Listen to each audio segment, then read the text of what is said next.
இன்றைக்கும் நாம் விசேஷமாக ஒரு காரியத்தை குறித்து சிந்திக்க இருக்கிறோம், தியானிக்க இருக்கிறோம்.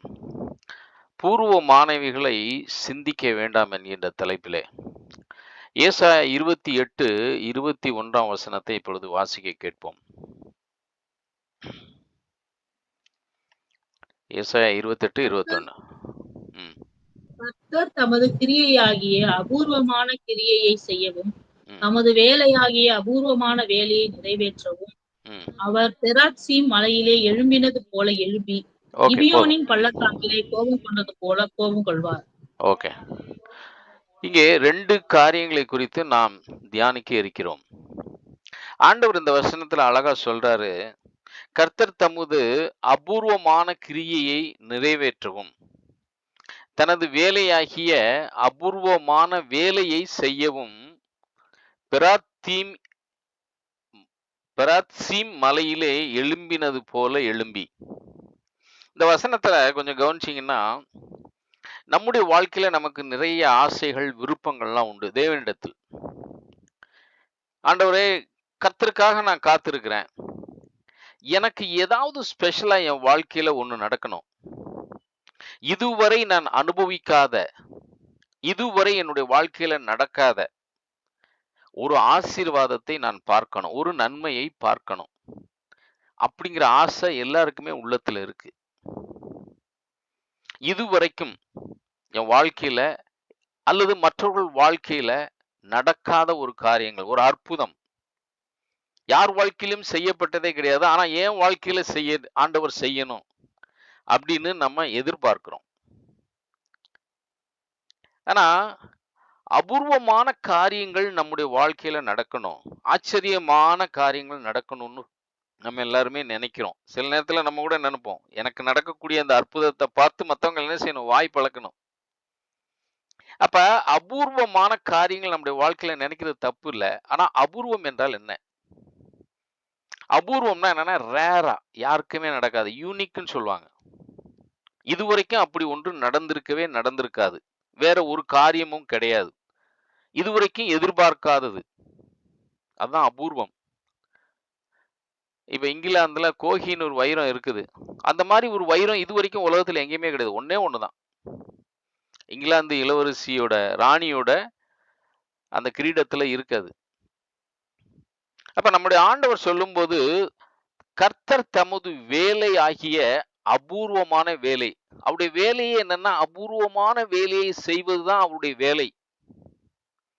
அப்ப அபூர்வம் என்றா உலகம் தோன்றிய நாள் முதல் இந்நாள் வரைக்கும் அப்படிப்பட்ட ஒரு காரியம் நடந்ததில்ல, நடக்கல. அதுதான் அபூர்வம். கர்த்தர் சொல்லும்போது அதுதான் சொல்றார். தன்னுடைய வேலையாகிய அபூர்வமாகிய வேலையை செய்யவும், அபூர்வமான காரியங்களை செய்யவும். என்ன அர்த்தம்னா, ஆண்டவர் செய்கிற எல்லாமே அபூர்வமான காரியங்கள் தான். அவர் செய்கிற எல்லாமே அதிசயமானது. ஒரு காரியங்களை நம்முடைய வாழ்க்கையில செய்யறாருன்னா, அது அபூர்வமாகத்தான் இருக்கும். நான் அபூர்வமான காரியங்களை செய்ய விரும்புகிறேன். அபூர்வமான இதுவரை நீ பார்த்திராத பிளெஸ்ஸிங்கை செய்ய நினைக்கிறேன். நீ அனுபவிக்காத மிரக்கிள உன் வாழ்க்கையில நான் நடப்பிக்க விரும்புகிறேன். ஆனால் சில நேரத்துல நம்ம சின்ன சின்ன மிரக்கல்லாம் பார்த்து அபூர்வம்னு நினைக்கிறேன். எனக்கு தலைவலி போச்சு, எனக்கு காய்ச்சல் போச்சு, குளிர் ஜுரம் போச்சு, கால்வலி போச்சு. அது அல்ல. அப்படிப்பட்ட மிரக்கலை ஆண்டவர் செய்கிறவர் அல்ல. நம்முடைய வாழ்க்கையில பெரிய காரியங்களை இதுவரை யாரும் பார்த்திராத, இதுவரை யாரும் கண்டிராத, இதுவரை யாரும் செய்யாத, இதுவரை யாரும் அனுபவிக்காத கிரியேட்டிவ் மிரக்கலை செய்ய வேண்டும் என்று விரும்புகிறார். அந்த காலத்துல டி.எல். ஆஸ்போன் சென்னைக்கெல்லாம் வரும்பொழுது, எங்களுடைய அப்பாலாம் நிறைய மிரக்கல்லாம் சொல்லியிருக்காங்க. அதாவது அவர் வந்து மெசேஜ் குடுத்தாருன்னா, என்ன குடுப்பாராம், ஸ்டேஜுக்கு வரும்பொழுது, இந்த தலைவலி, கால்வலி இவங்கெல்லாம் வாங்கன்னுலாம் கூட மாட்டாராம். யாராருக்கு கை இல்லையோ அவன்லாம் ஸ்டேஜுக்கு வா. யாராருக்கு கால் இல்லையோ அவன்லாம் ஸ்டேஜுக்கு வா. யாருடைய கையெல்லாம் சூம்பின கையா இருக்கோ அவங்கலாம் ஸ்டேஜுக்கு வாங்கன்னு சொல்லிட்டு, ஸ்டேஜ்ல ஆண்டவராகிய இயேசு கிறிஸ்துவின் நாமத்தினால அவர் ஜெபம் பண்ணும் பொழுது, அங்க அபூர்வமான காரியங்கள் நடக்குமா. எப்படி நடக்கும்னா, சூம்பின கையுடையவன் இவ்வளவுதான் இருக்கும்.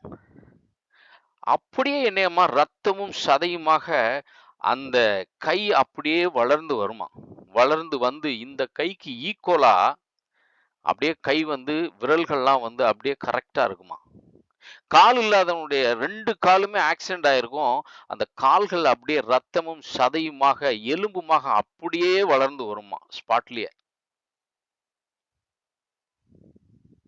எப்படிப்பட்ட அற்புதமான, அபூர்வமான காரியங்களை செய்வதற்கு நம்முடைய ஆண்டவர் வல்லமை உள்ளவராய் இருக்கிறார். ஆனால், இன்றைக்கு அவைகள் நடப்பதில்லை. ஏன் அது நடக்கிறதில்ல? அபூர்வமான மிரக்கிள ஆண்டவரே சூம்பின கையுடையவனே குணமாக்கினார். அப்போஸ்தலர்களும் அப்படித்தான் நடப்பித்தார்கள். ஆனா நம்முடைய வாழ்க்கையில அபூர்வமான காரியங்கள், மிரக்கிள்கள் நம்முடைய வாழ்க்கையில நடக்கணும். எல்லாருமே விரும்புறோம். ஆண்டவர் செய்தாலே அபூர்வமான காரியங்கள தான் செய்வார். நீங்க ஆதியிலிருந்து எடுத்து பார்த்தீங்கன்னா, எல்லாமே அபூர்வமான காரியங்களா இருக்கும். சாதாரண மிரக்கிளா இருக்காது. ஆனால் ஆண்டவர் ஒரு காரியத்த செய்தார்ன்னா, அதே மாரி திரும்ப செய்ய மாட்டார். செங்கடலை 2ஆக பிளந்தார். யூதரபிகள் அதை 12ஆ கூறு போட்டார்கள்ன்னு சொல்லுவாங்க. ஒவ்வொரு கோத்திரத்திற்கும். ஆனா, அதே மாரி இன்னொரு கடல் வருது யோர்தான். ஆனா, அத 2ஆ பிளக்கல. ஆண்டவர் என்ன சொன்னாரு? தண்ணீரை என்ன சொன்னார்? குவியலாக வைத்தார். தண்ணி என்னைக்காவது குமிஞ்சு இப்படி இருக்குமா? அது அப்படியே ஒண்ணு போல ஃப்ளாட்டா தான் இருக்கும். ஒரே மாதிரியான காரியங்களை ஆண்டவர் செய்றதில்ல. வித்தியாசமா, யூனிக்கா தான் செய்வாரு. இதுவரை அப்படி நடந்திருக்காது. அவர் செஞ்சாலே அபூர்வமான காரியங்களா தான் இருக்கும். அப்படிப்பட்ட காரியங்களை நம்முடைய வாழ்க்கையில அவர் செய்ய விரும்புகிறார். ஆனால், என்ன ஆனால்? ஆனா சில பேரு நம்முடைய வாழ்க்கையில இப்படிப்பட்ட காரியங்கள்லாம் ஆண்டவர் செய்ய மாட்றாரே! ஏற்கனவே நம்ம எல்லாருக்கும் தெரியும், அவர் அற்புதங்களின் தேவன். அவருக்கு அற்புதத்தை செய்வதை தவிர வேற வேலையே கிடையாது. அற்புதங்களை நடப்பித்துக் கொண்டே இருப்பதுதான் அவருடைய வேலை. அதத்தான் அவர் விரும்புகிறாரு. அவர் God is a God of வொண்டர்ஃபுல்ன்னு சொல்றாங்க. தினமும் அற்புதங்களை செய்து கொண்டே இருக்கத்தான் விரும்புறாரு. நமக்கு விசுவாசம் தேவை. நம்முடைய விசுவாசம் வளர்ந்துருச்சுன்னு வச்சுக்கோங்க, ஆட்டோமேட்டிக்கா அந்த அற்புதங்கள் நம்முடைய வாழ்க்கையில ஆண்டவர் செய்ய ஆரம்பித்து விடுவார். இந்த அற்புதமான காரியங்களை, இப்படிப்பட்ட அபூர்வமான காரியங்களை நம்முடைய வாழ்க்கையில நம்ம ருசிக்கணும். நாம் அனுபவிக்க வேண்டும். எவ்வளவு நாள் ஏங்கியிருக்கோம்? எவ்வளவு நாள் அதுக்காக பிரயாசப்பட்டுருக்கோம்? ஏதாவது மீட்டிங் போனா என் பேர சொல்லுவாங்களா? அப்படிப்பட்ட அற்புதங்கள் கிடையாது. அதெல்லாம் அற்புதமே கிடையாது. ஆண்டவர் செய்ய விரும்புறதெல்லாம் அபூர்வமான காரியங்கள். வேதத்துல சொல்லப்பட்ட எல்லா மிரக்கிளுமே பாருங்களேன், சாதாரண மிரக்கிள்லாம் கிடையாது. பெரிய பெரிய அற்புதங்கள், நடந்திராத அற்புதங்கள். ஆனா இந்த அற்புதமான காரியங்களை நம்ம பார்க்கணும்னா நம்முடைய வாழ்க்கையில நம்ம என்ன செய்யணும்? ஒரு வசனத்த வாசிப்போம். ஏசாயா 43ஆம் அதிகாரம் 18வது வசனத்த வாசிங்க. 18 மட்டும். முந்தினவைகளை நினைக்க வேண்டாம்.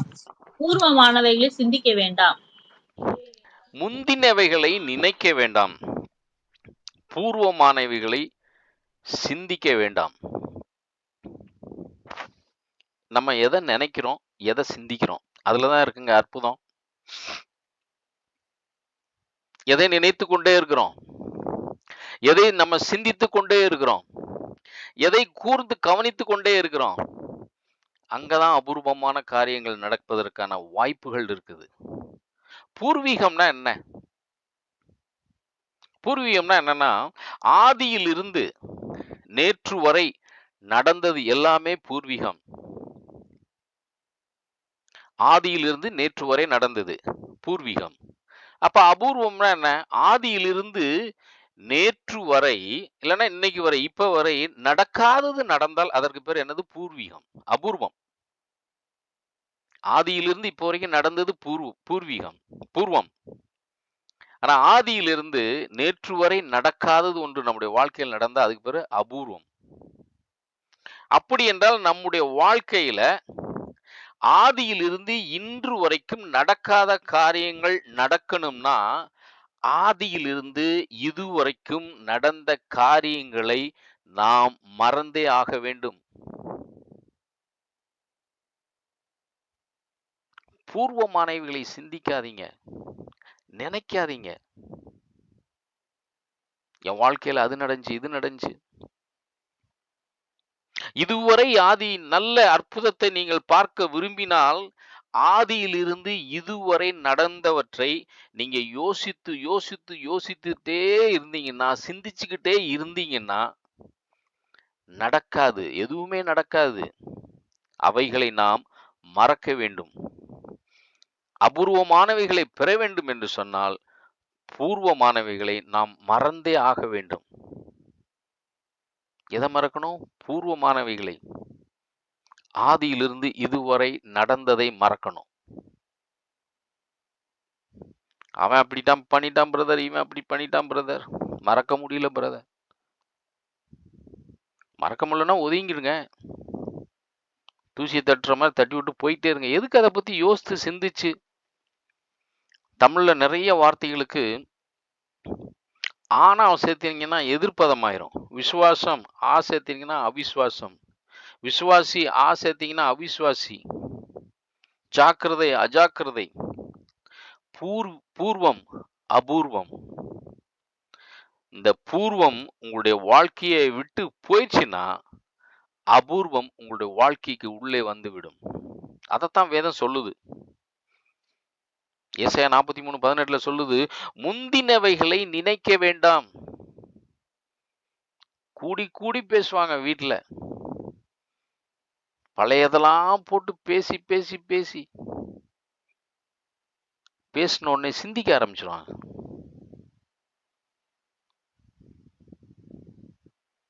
அவருடைய வேலையே அபூர்வமான வேலைகளை செய்வது. நாம் ஏன் பூர்வமானவைகளை சிந்திக்க வேண்டும்? ஆண்டவர் நான் உங்களுடைய வாழ்க்கையில புதிய காரியத்தை செய்கிறேன் என்று சொன்னால் என்ன அர்த்தம்னா, அபூர்வமான காரியங்களை செய்கிறார் என்றால் என்ன அர்த்தம்னா, நாம் பூர்வமானவைகளை மறக்கணும். நம்ம மறந்தாதான் அவர் செய்ய முடியும். மறக்கணும். கடந்த காலங்களில் நடந்தவைகளை மறக்க வேண்டும். கடந்த காலத்துல நம்ம சிலரை இழந்திருக்கலாம். விரும்பத்தகாத சில காரியங்கள் நம்முடைய வாழ்க்கையில் நடந்திருக்கலாம். சில இழப்புகளை நம்ம சந்திருப்போம். சில நபர்கள் நம்மளை ஏமாற்றிருப்பாங்க. சிலர் வெகுவாய் நம்மளை காயப்படுத்தியிருப்பாங்க. என்ன வேணாலும் இருக்கட்டும். என்ன காரியமானாலும் கர்த்தர் பார்த்துக் கொள்வார். நம்முடைய மனதுல போட்டு மிக்ஸியில் அரைக்கிற மாதிரி அரைக்கக்கூடாது. எந்த காரியம் இன்றைக்கு உங்களை பாதித்துக் கொண்டிருக்கிறது? பாதித்துக் கொண்டிருக்கின்ற அந்த காரியத்தை நீங்கள் மறந்தால்தான் புதியவைகளை நீங்கள் பார்க்கவே முடியும். இல்லைன்னா கண்ணு இருந்தும் குருடர். பழையவைகளை சிந்தித்து பழையவைகளை யோசித்துக்கிட்டே இருந்தீங்கன்னா நீங்க குருடர்கள் என்று அர்த்தம். எப்ப பார்த்தாலும் யோசித்துக்கிட்டே இருக்கு. டிப்ரெஷன்லயே இருக்கிறது. நடக்கல பிரதர், கிடைக்கல பிரதர், வரல பிரதர், கொடுக்கல பிரதர். ஜெபிக்கிறேன், வேத வாசிக்கிறேன். அப்படி இருக்கு, இப்படி இருக்கு. சூழ்நிலைகள்லாம் மாறல. கடந்த காலத்துல அது நடந்துச்சு, கடந்த காலத்துல இது நடந்துச்சு. அவருக்கு அற்புதம் நடந்துச்சு, எனக்கு நடக்கல. இந்த அற்புதத்தை என் வாழ்க்கையில் ஆண்டவர் செய்யல. எத்தனையோ இடத்துக்கு போய் ஜெபிக்கிறேன். நடக்கல, நடக்கல, நடக்கல.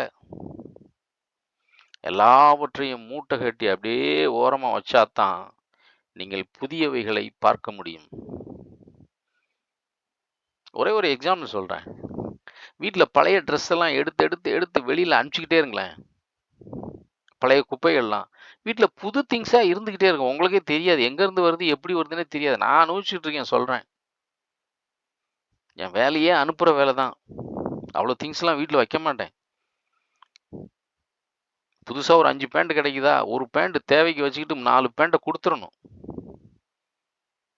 பழையவைகள்லாம் போய்கிட்டே இருக்கணும். மனசுலயும் போகணும், வீட்லயும் போகணும். ஆண்டவர் ஏசாயாவை வைத்து அருமையா அந்த வார்த்தை எழுதுறாரு. முந்தினவைகளை நீங்கள் நினைக்க வேண்டாம், பூர்வையானவைகளை நீங்கள் என்ன செய்யக்கூடாது, சிந்திக்க வேண்டாம். சரி, ஏதோ திடீர்னு மைண்ட்ல வந்துருச்சு, நினைச்சிட்டோம், ரைட், ஓகே, அப்படி விட்டுறணும். சிந்தித்து கொண்டே இருப்பது. உங்களுடைய கவனம் அங்கேயே இருந்ததுன்னா எப்படி புதிய காரியங்களில் உங்களுடைய கவனம் செலுத்தப்படும்? வருஷத்துக்கு ஒரு முறை பார்த்தாங்கன்னா, உடனே பழைய காரியங்கள் தான். ஆண்டவர் பழைய காரியங்களை பேசுங்க. பழைய காரியங்கள் ஆண்டவர் செய்த நன்மைகளை பேசுங்க.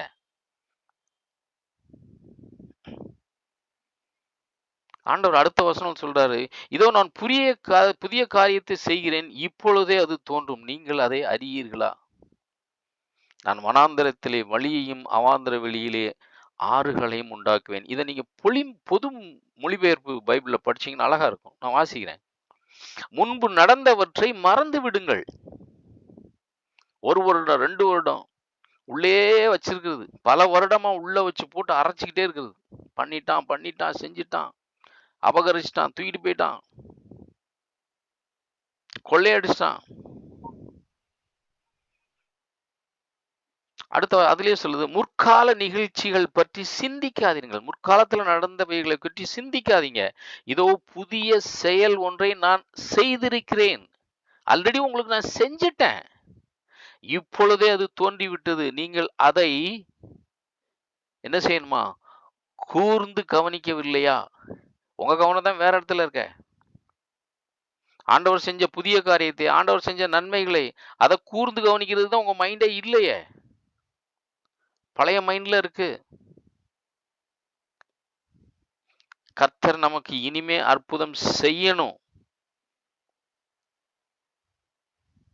அப்படின்னா, ஏற்கனவே சிலுவையில் நமக்காக யாவையும் அவர் செய்து முடித்து விட்டார். அதுல மாற்று கருத்து இல்லை. ஆனால் ஏன் நம்மால் அந்த புதிய காரியங்களை, அபூர்வமான காரியங்களை பார்க்க முடியலன்னா, நம்முடைய கண்களால் ஏன் பார்க்க முடியல, நம்முடைய கரத்தால் ஏன் அவைகளை பெற்றுக்கொள்ள முடியலன்னா, கர்த்தர் செய்கின்ற காரியங்களை நாம் என்ன செய்யல, கூர்ந்து கவனிக்கிறதை விட்டுவிட்டு நம்ம வாழ்க்கையில் நடந்த பழைய காரியங்களை கூர்ந்து கவனித்துக் கொண்டே இருக்கிறோம். நல்லா யோசித்துக்கோங்க. நீங்க எந்த அளவுக்கு பழச மறக்கிறீர்களோ, புதியவைகள் உங்களுடைய வாழ்க்கையில உதிக்கும். சூரியனை போல உதிக்கும். ஆசீர்வாதங்கள் வந்து சேரும். உங்களுக்கு விரோதமா 1000 பேர் 1000 செஞ்சிருக்கலாம். அப்படியே தூசியை தட்டின மாதிரி தட்டிட்டு போயிடுங்க. ஆனா இருதயத்துல வச்சு அதை யோசிக்காதீங்க. எப்பயுமே ஒண்ணு புரிஞ்சுக்கோங்க, பிரச்சனைகள் நமக்கு பிரச்சனையே அல்ல. புரிஞ்சுக்கோங்க. நானும் அனுபவிச்சிருக்கேன். பெரிய பெரிய பிரச்சனைகளை அனுபவிச்சிருக்கேன். பிரச்சனைகள் நமக்கு பிரச்சனையே இல்ல. ஆனா பிரச்சனையே அதிகமாக யோசிக்கின்ற இருதயம் தான் பிரச்சனை. பிரச்சனை நமக்கு எப்பவுமே பிரச்சனை கிடையாது. புரிந்து கொள்ளுங்கள். எதுதான் பிரச்சனைனா, அந்த பிரச்சனையவே நாம் சிந்தித்துக் கொண்டிருக்கின்ற நம்முடைய இருதயம் தான் பிரச்சனை. அப்ப இங்க வந்து ரொம்ப கேர்ஃபுல்லா இருக்கணும். மைண்டும் இதுவும் ரொம்ப கேர்ஃபுல்லா இருக்கணும். ஆண்டவர் நமக்கு அபூர்வமான காரியங்களை ஆல்ரெடி நமக்காக செஞ்சிருக்கிறதுனால தான் நமக்கு வாக்குத்தத்தமே கொடுக்கிறாரு. அவர் வாக்குத்தத்தம் கொடுத்துட்டு உங்களுக்கு நிறைவேற்ற போறது இல்ல. அவர் ஆல்ரெடி உங்களுக்கு வாக்குத்தத்தம் கொடுக்கிறாருன்னா, அந்த காரியங்கள், அந்த அபூர்வமான காரியங்கள் ஆல்ரெடி செய்யப்பட்டு விட்டது. அவர் அப்படி அற்புதங்களை செய்யவில்லை என்றால் வாக்குத்தத்தமே உங்களுக்கு கொடுக்கப்படாது. ஆதியிலே அவர் சகலத்தையும் செய்து முடித்து விட்டார். அதற்கு அடையாளமாகத்தான் தெய்வீக உத்தரவாதமாகத்தான் உங்களுக்கு என்ன செய்யுது, வாக்குத்தத்தம் கொடுக்கப்படுகிறது. பிரச்சனை என்னன்னா, அவர் கொடுத்த வாக்குத்தத்தையும் அவர் நம்ம வாழ்க்கையில செய்திருக்கின்ற புதிதான காரியங்களையும் யோசிச்சு யோசிச்சு அவருக்கு நன்றி சொல்லி சந்தோஷமா இருக்கிறத விட்டுட்டு எதை யோசித்து கொண்டு இருக்கிறோம்? ஆண்டவர் இதுவரைக்கும் நடிச்சு வந்தார்ல, அதை நினைக்கிறதெல்லாம் கிடையாது. ஆண்டவரே, எனக்கு தெரிஞ்ச ஒரு நபரு, நல்லா கேளுங்க. எங்க சர்ச்சில இருக்கிறாரு. அவரு இங்க ரொம்ப வெல் டு டூ. ஓப்பனா சொல்றேன். அவரு ரூ. 4,00,000 மாசம் சம்பளம் வாங்குறாரு. ஒரே பையன். அவங்க ஒய்ஃப் யுஎஸ்ல, அது ஒரு 15,00,000 சம்பளம் வாங்குது. அந்த பையனும் யுஎஸ்ல தான் இருக்கான். ஃபோன் பண்ணி என்கிட்ட, "பிரதர், என் ஒய்ஃப்‌க்கு சமாதானமே இல்ல." "என்ன பிரதர், என்னன்னு?" கேட்டா, "உலகத்தான் அவன் கோடிக்கணக்குல சம்பாதிக்கான், இவன் கோடிக்கணக்குல யோவ்! நடந்து வந்தத பாருய்யா! உனக்கு என்னய்யா குறை? இதுக்கு மேல என்ன வேணும்?" திருப்தி கிடையாது கிறிஸ்தவர்களுக்கு. அவ்வளவு ஆசீர்வாதங்கள். என் கூட ஒண்ணாவே சர்ச்சில பயணிக்கிறவரு. என் புள்ளைக்கு அது நடக்கல, என் புள்ளைக்கு வேலை கிடைக்கல, சம்பளம் பத்தல, அது பண்ணல, இது வரல, அது வரல, அது நடந்துச்சு, இது நடந்துச்சு. கடந்த காலத்த யோசிச்சு, யோசிச்சு அபூர்வமான காரியங்களை நீங்கள் என்ன செஞ்சிருங்க? விட்டு விடுங்கள். இந்த மாரி ஆட்களுக்கெல்லாம் என்ன நடக்கும் தெரியுமா? உள்ளவர்கள் உள்ளவைகளும் எடுக்கப்படும்.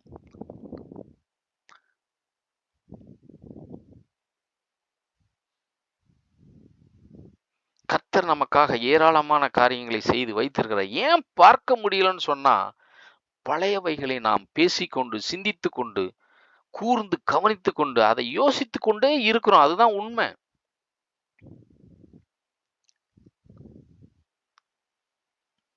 ஒரு சர்ச்சுக்கு மெசேஜ் குடுக்க போனேன். அங்க பாஸ்டர் அம்மா வந்து ஒரு சாட்சி சொன்னாங்க. ரொம்ப சந்தோஷமா இருந்துச்சு. ரொம்ப புவர்.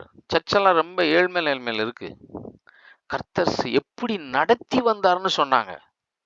எனக்கு ஜன்னல் இல்ல, அது இல்ல, இது இல்லன்னுலாம் சொல்லல. கண்ணீரோடு சொன்னாங்க. கர்த்தர் எங்களை இவ்வளவாய் நடத்தி வந்தார். அதுதாங்க சாட்சி. நாட்கள் வரும். நீங்க நினைக்கிறீங்களா? நாங்களும் குடிசையில இருந்தவங்க தான். நாட்கள் வந்த பொழுது கர்த்தர் உயர்த்தி வச்சார். அவங்களோட பிள்ளைகள கண்டிப்பா நடத்துவார் ஆண்டவர். தெரியும் எனக்கு. கர்த்தர் நடத்தின விதத்தை மட்டுமே சாட்சியா சொன்னாங்க. சந்தோஷமா இருந்துச்சு. ஆட்டிட்யூட் பாருங்க. அவங்களுடைய ஆட்டிட்யூட் எப்படி இருக்குன்னு பாருங்க. பிரச்சனைகள் நமக்கு உண்டு. எல்லாருக்கும் உண்டு. அது பிரச்சனை கிடையாது. அந்த பிரச்சனையை நீங்கள் பேசிக்கொண்டு இருக்கின்ற, யோசித்துக் கொண்டு உங்கள் இருதயத்தை கொஞ்சம் கூர்ந்து கவனிங்கள். உங்கள் இருதயத்தை நீங்கள் ஸ்திரப்படுத்திக் கொள்ளுங்கள்.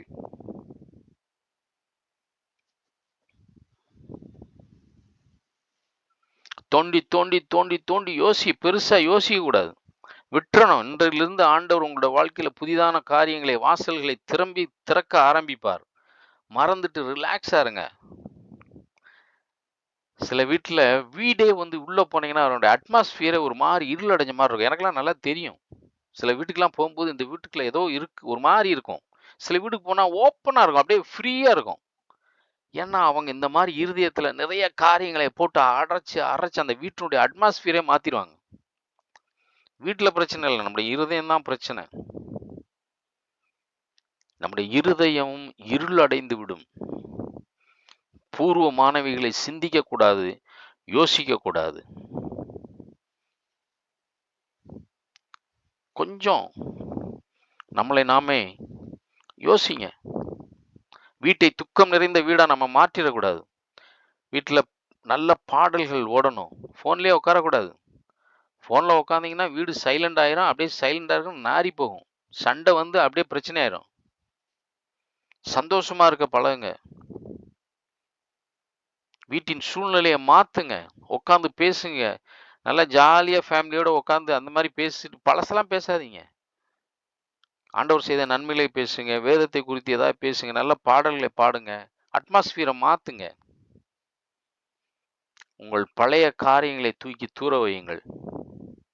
வேதத்திலிருந்து ஒரே ஒரு ஆதாரத்தை மட்டும் உங்களோடு கூட நான் இன்றைக்கு பேச விரும்புகிறேன். ஒரே ஒரு ஆதாரம். ஆண்டவர் இந்த ஏசாயால சொல்றாரு, நான் அபூர்வமான கிரியைகளை செய்யவும், அபூர்வமான வேலையை நிறைவேற்றவும், நான் பெராத்சீம் மலையிலே எழும்பினது போல எழும்பி அப்படின்னு இந்த வேதத்துல சொல்லுது. அப்ப அந்த பெராத்சீம் மலையில எப்படி எழும்பினார்? அங்க என்ன காரியங்களை செய்தார்? அதை குறித்து தான் நம்ம பார்க்க போறோம் சுருக்கமாக. இப்ப 2 சாமுவேல் உங்க எல்லாருக்குமே தெரியும். 5ஆம் அதிகாரம் வாசிக்க வேண்டாம். 17 முதல் 25 வரை ஒரு சில காரியங்கள் சொல்லப்பட்டிருக்குது. அதை நான் சுருக்கமா சொல்றேன். தாவீது 30 வயசுல ராஜாவானார். எப்ரோனில் யூதாவின் மேல 7 வருடம் 6 மாதங்களும் அவர் ராஜாவா இருந்தாரு. அதுக்கப்புறம் எருசலேமில் சமஸ்த இஸ்ரவேலுக்கும் அவர் 33 வருடங்கள் ராஜாவா இருந்தார். அவருடைய வாழ்க்கையினுடைய முன்பு நடந்த சில காரியங்களை குறித்து நாம் பார்ப்போம். இப்ப 1 சாமுவேல் 16ஆம் அதிகாரத்துல தாவீதை கர்த்தர் அபிஷேகம் பண்றார். ஆனா 16க்கு முன்பே தாவீதை அவனுடைய குடும்பம் கைவிட்டு இருந்தது. தகப்பனும் தாயும் அவனை என்ன செஞ்ச கைவிட்டு இருந்தார்கள். அவனுடைய சகோதரர்கள் அவனை வேற்று மனுஷனாக பார்த்தாங்க. அந்நியனாக புறஜாதியானாக பார்த்தார்கள். அவன் அப்படிதான் வளர்ந்து வந்தான். என் தாய்க்கு வேற்று மனுஷனும் என் சகோதரர்களுக்கு நான் அந்நியனும் மானேன்னு சொல்லி சங்கீதத்துல பாடுவார்.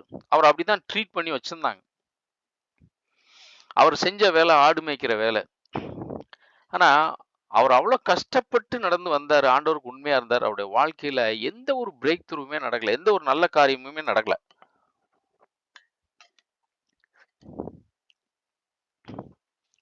17 வயசுல சாமுவேல் தீர்க்கதரிசி அவரை அபிஷேகம் பண்ணினார்.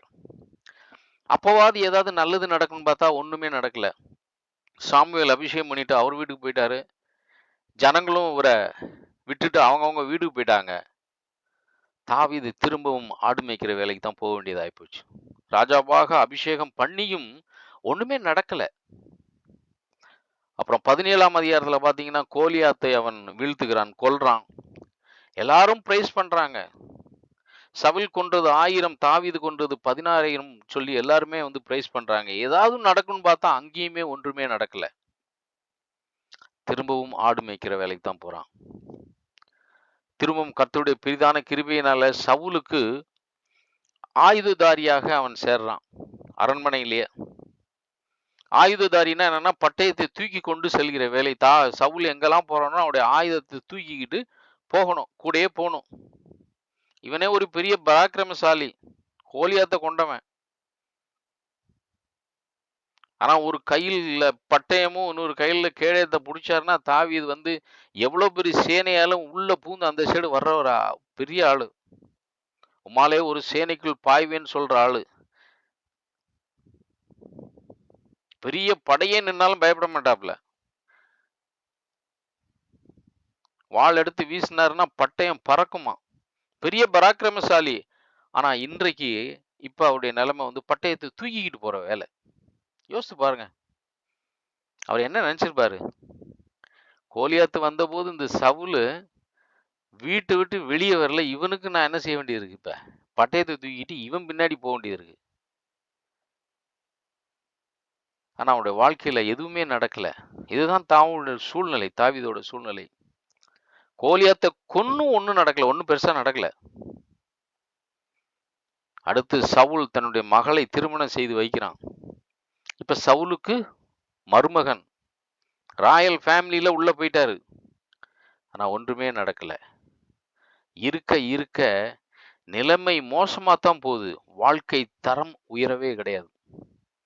ஒரு பக்கம் உயர்வு வருகிற மாதிரி தோணுது. ஆனா மறுபக்கம் நிலைமை மோசமாயிட்டே போகுது.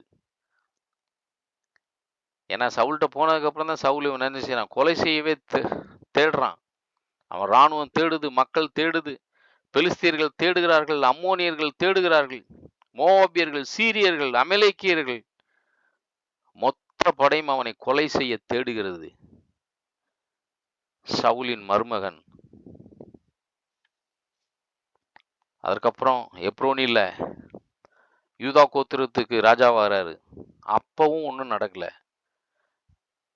வேதத்துல அந்த எப்ரோன்ல இவர் ராஜாவானதை வந்து வேதம் ரொம்ப கிளியரா சொல்லல. ஒரே ஒரு வார்த்தையில தான் சொல்லுது. அவன் வாழ்க்கையில எந்த பிரேக் த்ரூவே நடக்கல. எந்த அபூர்வமான ஒரு யூனிக்கான ஒரு நல்ல ஆசீர்வாதமான காரியங்கள் எதுவுமே நடக்கல. 5ஆம் அதிகாரத்துக்கு வந்தீங்கன்னா இஸ்ரவேலர்கள் சமஸ்த இஸ்ரவேலருக்கு ஒரு ராஜா வாக்கிட்டாங்க. ராஜாவான உடனே வந்து பெலிஸ்தீன் யுத்தத்துக்கு வந்து நிக்கிறாங்க. பெருசா ஒண்ணும் நடக்கல. ராஜாவான உடனே யுத்தம். ஆரம்பமே அமர்க்களமா இருக்கு இவனுக்கு. முதல் நாளே யுத்தம். பெலிஸ்தியர்கள் பல நூற்றாண்டுகளா யுத்தம் பண்ணி பழக்கப்பட்டவர்கள். பெரிய ராஜ்யபாரம், பெரிய படையெல்லாம் வச்சிருக்காங்க. ஆனா அந்த சவுல் ராஜ்யபாரத்தை, அந்த ராணுவத்தை எல்லாம் கட்டமைக்கல. பெலிஸ்தியர்கள் ராட்சதர்கள். ஓடி ஒளிய வேண்டிய சூழல் ராஜாவான உடனே. அவர்கள் பெலிஸ்தியர்கள் கூடியிருந்த இடம் ரெப்பாயும் பள்ளத்தாக்கு. அப்படின்னா வேதத்துல சொல்லப்பட்டிருக்குது, அது ராட்சதர்களின் பள்ளத்தாக்கு. இன்றைக்கு நீங்க இஸ்ரேல் தேசத்துக்கு போனீங்கன்னா இன்னும் பள்ளத்தாக்கு இருக்கு, அதுக்கு அடுத்து இந்த பள்ளத்தாக்கு இருக்கு. அங்கதான் பெலிஸ்தியர்கள் சண்டை போட்டு அந்த இடத்துல பழக்கப்பட்ட ஒரு பெரிய பள்ளத்தாக்கு. ராட்சதர்களின் பள்ளத்தாக்கு ரெப்பாயும். அவர்களோடு யுத்தம் பண்ணுவது கடினமான காரியம். தாவீதுக்கு ராணுவம் கிடையாது, எதிர்த்து நிற்பதோ ராட்சதர்கள். பெரிய யுத்த களம், பழக்கப்பட்ட யுத்த களம் அவங்களுக்கு. ஆனா இவருக்கு புதுசு, ஆட்களும் கிடையாது. இப்ப தாவீது அரணிப்பான இடங்களில் ஓடி ஒளிகிறார். எப்ப? ராஜாவான உடனே. அப்ப இஸ்ரவேலர்கள் என்ன பேசியிருப்பாங்க? இவனை ராஜாவை எடுத்த உடனே இப்ப என்ன செய்யறான்? ஓடி ஒளிறான். எத்தனை பேர் இவரை கேலியா பேசியிருப்பாங்க? தாவீதுக்கு எப்படி இருந்திருக்கும்? சில நேரத்தில் நம்முடைய பிரச்சனையை விட நம்முடைய பிரச்சனைகள் குறித்து மக்கள் பேசுகின்ற பேச்சுகள் தான் நம்ம என்ன செய்வோம்? உள்ளத்தை பாதிக்கும். எத்தனை பேர் அவனை பேசியிருப்பாங்க? தாவீதும் போய் ஆண்டவர்கிட்ட கதறியிருப்பார்ல, ஆண்டவரே, சின்ன வயசுல இருந்து அப்பா கைவிட்டாரு, அம்மா கைவிட்டாங்க, சகோதரர்கள் கைவிட்டாங்க, துரத்தி அடிச்சான் சவுல். மாகோன் பள்ளத்தாக்கு வரைக்கும் யூதேயா வனாந்தரத்துல அடிச்சு விரட்டினாங்க. ஆடு மேய்க்கிற வேலை. ஏதோ உம்முடைய கிருபையினால ராஜாவானா, இப்பவும் என்னை அடிச்சு துரத்துறதுக்கு நிக்கிறான் ராட்சதன். ஏதோ உம்முடைய கிருபையில சமூலுக்கு என்ன செய்ய மருமகனானே, அவன் தான் என்னை கொலை செய்ய தேடுறான். சுத்தி இருக்கிற எல்லாரும் தேடுறாங்க. முதல் நாளே யுத்தம்னா நான் என்னப்பா செய்யறது? ஆனா சில நேரத்துல நம்முடைய வாழ்க்கையில நல்லா புரிந்து கொள்ளுங்கள், ஆரம்பமே நமக்கு பிரச்சனைன்னு வச்சுக்கோங்க, ஆண்டவர் முடிவை சம்பூரணமாக மாற்றி காட்டுவார். அல்லேலூயா. அதுதான் வேதத்துல நிறைய பேருடைய வாழ்க்கையில் நடந்தது. மோசேயை பாருங்க. மோசே பிறக்கும் போதே நைல் நதியில போய் எல்லா குழந்தைகளும் என்ன செய்யணும்? போடணும்னு சொல்லி கட்டளையிட்டாங்க. அவனை கொலை செய்ய எப்படியாவது ஆண்களை எல்லாம். ஏன்னா சத்ருவுக்கு தெரியும், இந்த மோசே என்கிற விதை எழும்பினால் இது பெரிய விருட்சமாக மாறி என்ன செய்யும்? இஸ்ரேல் ஜனங்களே ரட்சிப்புகளை நடத்தும் சொல்லி அவனுக்கு தெரியும். நம்முடைய ஆண்டவராய் இயேசு கிறிஸ்து பிறந்த போது 2 வயசுக்கு உட்பட்ட குழந்தைகளை, ஆண் பிள்ளைகளை என்ன செய்யணும்? கொலை செய்ய ஆர்டர் போட்டாங்க. அவனுக்கு தெரியும் சத்துருக்கு, இந்த விதை எழும்பினால் சும்மா இருக்காது. மோசே இஸ்ரவேலை தான் ரட்சித்தாரு. ஆனா இந்த விதை உலகத்தையே ரட்சிக்கும்னு அவனுக்கு நல்லாவே தெரியும்.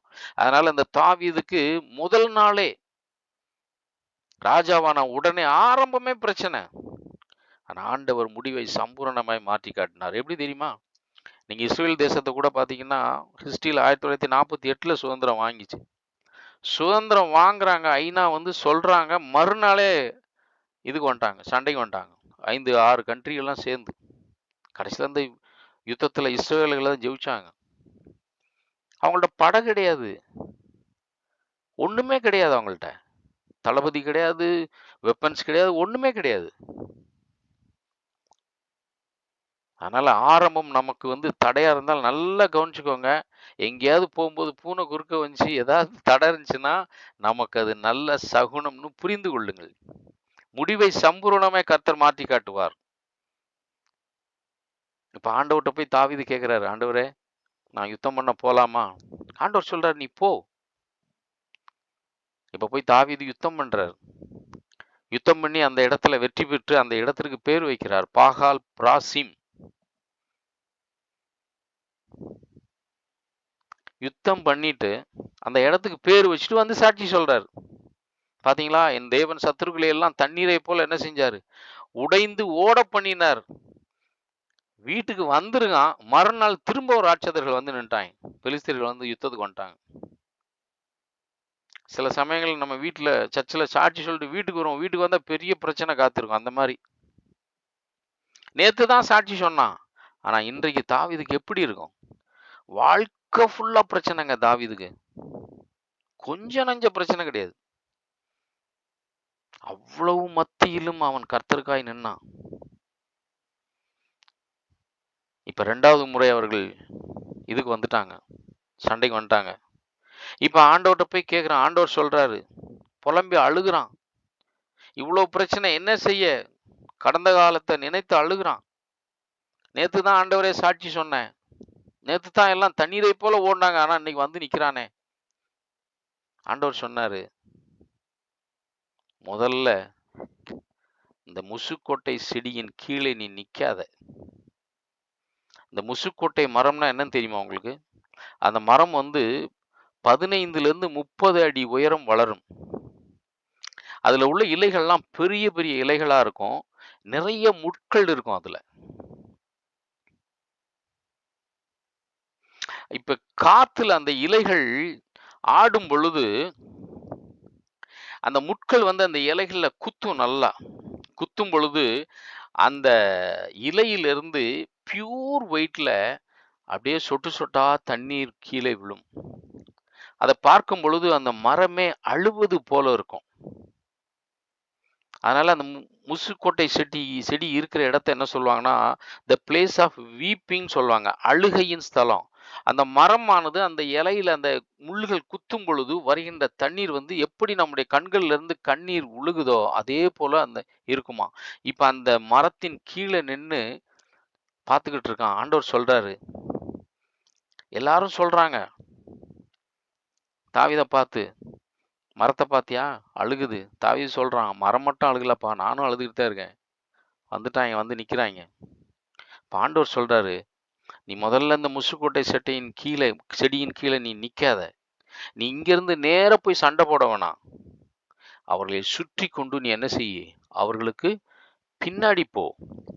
பெலிஸ்தியர்களுக்கு நீ பின்னாடி போய் நில்லு. முதல்ல இந்த முசுக்கோட்டை செடியை விட்டு, அழுகிற ஸ்தலத்தை விட்டு நீ என்ன செய்ய?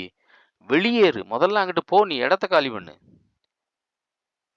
நீ இந்த இடத்தை விட்டு போனதுக்கு அப்புறம் அந்த முசுக்கோட்டை செடியின் மேல கர்த்தர் இறங்கி வர ஆரம்பித்தார்.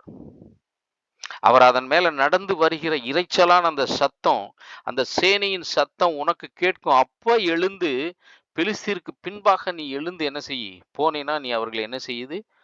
முறியடிப்ப வைப்பா என்று ஆண்டவர் பேசுறார். இவர் கேட்கும் பொழுது இப்ப அங்க என்ன நடக்குன்னா, அந்த முசுக்கோட்டை செடி 30 அடி வளர்ந்து நிக்குது. அதற்கு முன்பாக 10, 11 அடி உள்ள ராட்சதர்கள் அங்க நிக்கிறாங்க, பெலிஸ்தியர்கள். தாவீது அதுக்கு பின்னாடி போய் 5, 6 அடி உள்ள மனிதர்கள், இவங்க தாவீது அவனுடைய சேனைகள் எல்லாம் அங்க நிக்குது. ஆண்டவர் கிளீனா சொல்லிட்டாரு, முதல்ல இந்த முசுக்கோட்டை ஸ்தலத்தை விட்டு வெளியில போ. நான் இங்கிருந்தே யுத்தத்துக்கு போறேன். தாவீது சொல்றாரு, இங்கிருந்து நான் போறேன்ப்பா, அதெல்லாம் பண்ணாத. இங்கிருந்து நீ நேர யுத்தத்துக்கு போனேன்னா அவன் தொடர்ந்து அந்த சத்ரு வந்துகிட்டே இருப்பான். பிரச்சனை உனக்கு வந்துகிட்டே இருக்கும். நான் உன்னுடைய வாழ்க்கையில அபூர்வமான காரியங்களை நான் என்ன செய்ய முடியாது? செய்ய முடியாது. நான் அபூர்வமான காரியங்களை செய்யவும், நான் அபூர்வமான காரியங்களை உனக்கு வேலைகளை செய்யவும், நான் இந்த பெராசீம் மலையிலே எழும்பினோம்னா நீ என்ன செய்யணும்னா, இந்த முசுக்கொட்டை ஸ்தலத்தை, அழுகையின் ஸ்தலத்தை விட்டு நீ வெளியில போன்னு சொல்லி ஆண்டவர் முதல்ல வெளியில போ சொல்லி பின்னாடி போய் நிக்க வச்சிட்டாரு. இனிமே இந்த சத்ரு உன் பக்கமே வரக்கூடாது. நீ அழுகுற. நேத்து தான் சாட்சி சொன்னேன். நேத்து தான் விரட்டி அடிச்சேன். இன்னைக்கு வந்துட்டாங்கன்னு சொல்லி அழுகுற. இனிமே உன் கூட வரக்கூடாது. உன் கூட யுத்தத்துக்கு வரக்கூடாதுன்னா, ஒரு அபூர்வமான காரியங்கள் இங்க நடக்கணும்னா, உன் வாழ்க்கையில நான் பண்ணணும்னா, நீ முதல்ல இந்த அழுகையின் ஸ்தலம், இந்த மரம் பார்க்கிறிய அழுதுகிட்டு இருக்குன்னு சொல்றியே, இந்த அழுகையின் ஸ்தலத்தை விட்டு நீ என்ன செய்யணும்? வெளியில போன்னு ஆண்டவர் சொல்றாரு. இப்ப தாவீது அந்த அழுகையின் ஸ்தலத்தை விட்டு வெளியே போறாரு. போய் பெலிஸ்தியர்களுக்கு பின்னாடி போய் நிக்கிறாரு சேனைகளோட. இப்ப அந்த முசுக்கோட்டை செடியின் மேலே கர்த்தர் இறங்கி வர ஆரம்பிக்கிறார். அந்த இரைச்சலின் சத்தத்தை கேட்டு தாவீது அந்த பெலிஸ்தியர்களுக்கு பின்னால இருந்து எழும்பி போறான். கர்த்தர் இறங்கி வர வர தாவீது பின்னாடி இருந்து போய் அந்த சத்துருக்களை முறியடிக்கிறார். அவர் இறங்கி வந்த இந்த சம்பவம் வந்து பார்த்தீங்கன்னா, 1 நாளாகமம் 14:17லயும் சொல்லப்பட்டிருக்கிறது. முசுக்கோட்டை மேலே கர்த்தர் இறங்கினது ஒரு சாதாரண சம்பவம் அல்ல, வரலாற்று சம்பவம். ஏன் தெரியுமா? சேனையா இறங்கின அந்த சம்பவத்த, அந்த இடத்தை, அந்த இஸ்ரேல்ல இருக்கிற எல்லா ஜாதிகளும் கேள்விப்பட்டு, அதற்கப்புறம் என்ன செஞ்சாங்களாம்? தாவீதுக்கு பயப்பட ஆரம்பித்தார்கள். என்ன நடந்தது தெரியுமா? அன்றைக்கு முறியடித்த அந்த பெலிஸ்தியர்கள் அதற்கப்புறம் தாவீது கூட சண்டைக்கு வரவே இல்லை. ஆண்டவர் அப்பேற்பட்ட ஒரு அபூர்வமான காரியங்களை தாவீதுக்கு செய்தார். ஏன் செய்தார் தெரியுமா? அந்த அழுகையின் ஸ்தலத்தை விட்டு அவன் வெளியில போனதுனால தான். நீங்க இன்னைக்கு எதை குறித்து அழுதுகிட்டு சிந்தித்துக் கொண்டு இருக்கிறீர்கள்? அந்த அழுகையின் ஸ்தலத்திலிருந்து நீங்க வெளியில வரணும். உங்க வாழ்க்கையில இல்லைன்னா ஆண்டவர் அபூர்வமான காரியங்களை செய்யவே முடியாது. ஆண்டவர் அபூர்வமான வேலையை செய்யவும், அபூர்வமான கிரியையை நடப்பிக்கணும்னா, பெராத்சீம் மலையிலே ஆண்டவர் எழும்பினது போல உங்கள் வாழ்க்கையில எழும்பணும்னா, முதல்ல நீங்கள் இன்றைக்கு உட்கார்ந்து இருக்கின்ற முசுக்கொட்டை மரங்களை விட்டு நீங்கள் என்ன செய்யணும்? வெளிய வரணும். அழுகையின் ஸ்தலங்களை விட்டு நீங்க வெளிய வரணும். எதை நினைச்சு நீங்க அழுதுகிட்டு இருக்கீங்க? அதை நிறுத்தணும். நீங்க அதை விட்டு வெளியில வந்துட்டீங்கன்னா, முந்தின காரியங்களை சிந்திக்காம, முந்தின காரியங்களை குறித்து யோசிக்காம, அழுகையின் பள்ளத்தாக்குல இருந்த அழுகையின் அந்த பிரச்சனையிலிருந்து நீங்க வெளியில வந்துட்டீங்கன்னா, அந்த அழுகையின் ஸ்தலத்தின் மேல எது உங்களை அழுத்தி அழுத்தி இப்போ வச்சிருக்கோ, எந்த பிரச்சனையை உள்ள வச்சு நீங்க அரைச்சிக்கிட்டே இருக்கீங்களோ,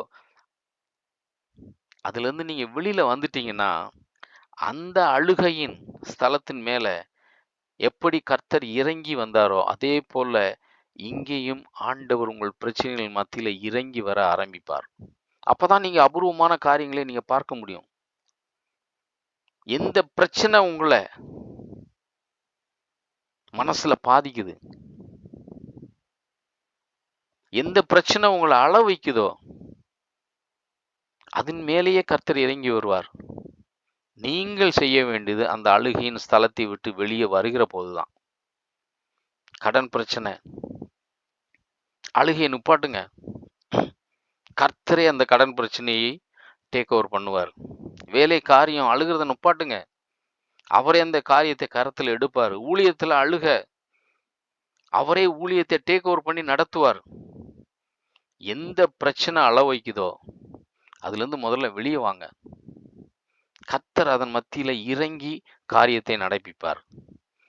அதனால இதை கேட்டுக்கொண்டிருக்கிற நீங்கள் முந்தினவைகளை நினைக்காதீங்க பிரதர், முந்தினவைகளை நினைக்காதீங்க சிஸ்டர், பூர்வமானவைகளை சிந்திக்காதீங்க சிஸ்டர், பூர்வமானவைகளை சிந்திக்காதீங்க பிரதர். அப்பதான் கர்த்தர் உங்களுடைய வாழ்க்கையில புதிய காரியங்களை செய்ய முடியும். அதனால இனிமே பழச வீட்டுல பேசாதீங்க. ஆண்டவர் செய்த நன்மைகளை பேசுங்க, நல்ல காரியங்களை பேசுங்க. கர்த்தர் உங்கள் வாழ்க்கையில புதிய காரியங்களை செய்ய ஆரம்பிப்பார். ஆமேன். கர்த்தர் தாமே இந்த வார்த்தையை ஆசீர்வதிப்பாராக. ஆமேன்.